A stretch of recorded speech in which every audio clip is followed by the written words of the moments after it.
सोनामुखी, हरड़, मुलेठी जैसी अनेक जड़ी बूटियां और हजारों वर्षों का प्राचीन आयुर्वेदिक ज्ञान इस एक बोतल में समाया हुआ है। कायम टैबलेट, आपकी खुशियों का साथी। राष्ट्रपति डोनाल्ड ट्रंप के आदेश के बाद अमेरिकी सेना ने वेनेजुएला के राष्ट्रपति निकोलस पूरन और उनकी पत्नी को गिरफ्तार कर लिया है, जिसके बाद से पूरी दुनिया में सनसनी फैल गई है कि आखिर कैसे ट्रंप के एक फैसले की वजह से एक देश के राष्ट्रपति को गिरफ्तार किया गया। इससे पहले आपको बता दें कि जिस तरीके से अमेरिकी सेना ने वेनेजुएला पर हमला किया और उसके बाद से निकोलस मादुरो को गिरफ्तार किया, उसकी तस्वीरें सामने आई और तस्वीरें सामने आने के बाद अब दुनिया दो धड़ों में बढ़ती हुई दिख रही है। इसी बीच इटली की प्रधानमंत्री जॉर्जिया मेलोनी का भी बयान सामने आया है। उन्होंने कहा कि वो वेनेजुएला में हो रहे घटनाक्रमों पर नजर बनाए रखी है। इसके अलावा आपको बता दें कि रूस, चीन, इटली, ब्रिटेन समेत कई देशों की तरफ से बड़ा बयान सामने आया है। यहाँ तक कि ऑस्ट्रेलिया के प्रधानमंत्री की तरफ से भी बड़ा बयान सामने आया है।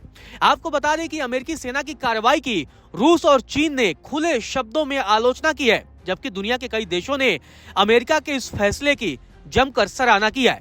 सबसे पहले आपको बताते हैं कि आखिर इटली की प्रधानमंत्री जॉर्जिया मेलोनी ने क्या कुछ कहा। मेलोनी ने कहा, मैंने वेनेजुएला में हो रहे घटनाक्रमों पर शुरू से ही नजर रखी है। इटली ने अपने प्रमुख अंतर्राष्ट्रीय साझेदारों के साथ मिलकर मादुरो की स्वतः घोषित चुनावी जीत को कभी मान्यता नहीं दी, बल्कि शासन के दमनकारी कृत्यों की निंदा की और वेनेजुएला के लोगों की लोकतांत्रिक परिवर्तन की आकांक्षा का हमेशा समर्थन किया।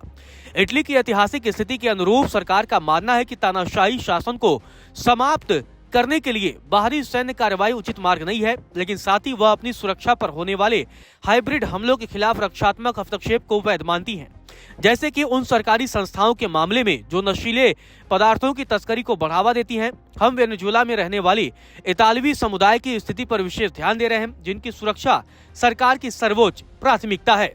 तो जहां इटली की तरफ से ये बड़ा बयान सामने आया कि वो कभी भी मादुरो की सत्ता को मानती नहीं थी, तो दूसरी तरफ रूस के विदेश मंत्रालय ने मादुरो और उनकी पत्नी को रिहा करने की अपील कर दी है और कहा कि अमेरिका को अपने फैसले के बारे में फिर से सोचना चाहिए। जबकि चीन ने अमेरिका के इस कदम को तानाशाही करार दिया है। चीन का बयान सामने आया है। चीन ने कहा कि अमेरिका ने अंतर्राष्ट्रीय कानून और संयुक्त राष्ट्र के चार्टर का सीधे तौर पर उल्लंघन किया है, क्योंकि वेनेजुएला एक संप्रभु देश है जिसके राष्ट्रपति को खुलेआम बंदी बना लिया गया।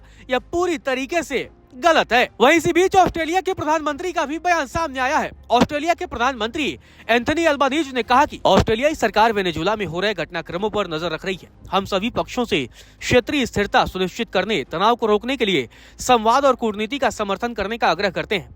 ऑस्ट्रेलिया लंबे समय से वेनेजुएला की स्थिति को लेकर चिंतित रहा है, जिसमें लोकतांत्रिक सिद्धांतों, मानवाधिकारों और मौलिक स्वतंत्रता का सम्मान करना भी शामिल है। हम अंतर्राष्ट्रीय कानून और वेनेजुएला में शांतिपूर्ण लोकतांत्रिक परिवर्तन का समर्थन करते हैं, जो वेनेजुएला के लोगों की इच्छा को भी दर्शाता हो।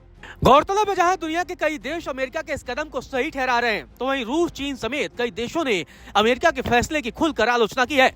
ब्राजील के राष्ट्रपति लूला डी सिल्वा ने भी अमेरिका के कदम को गलत बताया है। उन्होंने कहा कि यह ऐसा कदम वेनेजुएला की संप्रभुता पर गहरा आघात है। वहीं यूरोपीय यूनियन ने भी अमेरिका और वेनेजुएला से संयम बरतने की अपील की है।